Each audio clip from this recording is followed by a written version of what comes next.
ନଈରେ ବାଳିଆ ଚହଟିଲା, ଶଙ୍ଖା ସିନ୍ଦୁର ନାଆ ଲୋରାଣ୍ଡ, ପୁଣି ଚାଖିଆ ଲେଉଟିଲା। ଦୀର୍ଘ 12 ବର୍ଷ ପରେ ମହାନ ସ୍ୱାଧୀନତା ସଂଗ୍ରାମୀ ଚାଖିଖୁଣ୍ଟିଆ ସମସ୍ତ ବାଧାବିଘ୍ନକୁ ଅତିକ୍ରମ କରି ନିଜ ଜନ୍ମମାଟି ଶ୍ରୀକ୍ଷେତ୍ରକୁ ଲେଉଟିଥିଲେ।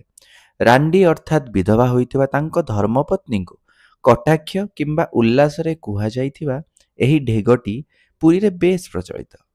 ଚନ୍ଦନ ହଜୁରୀ ଥିଲେ ଏକାଧାରରେ ଜଣେ ସେନାଧ୍ୟକ୍ଷ, ଶାସ୍ତ୍ରଜ୍ଞ, ସୁଲେଖକ ଓ ଶ୍ରୀ ଜଗନ୍ନାଥଙ୍କ ପରମ ଭକ୍ତ।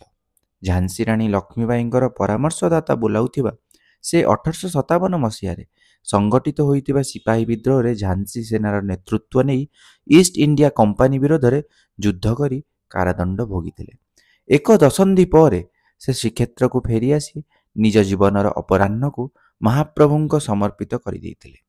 ଏହି ମହାନାୟକ ଯୋଗଜନ୍ମା କିନ୍ତୁ କୃତ୍ରିମ ଅସହିଷ୍ଣୁ ସମାଜରେ ଅପରିଚିତ, ଇତିହାସରେ ଅବହେଳିତ। ଜୟ ଜଗନ୍ନାଥ।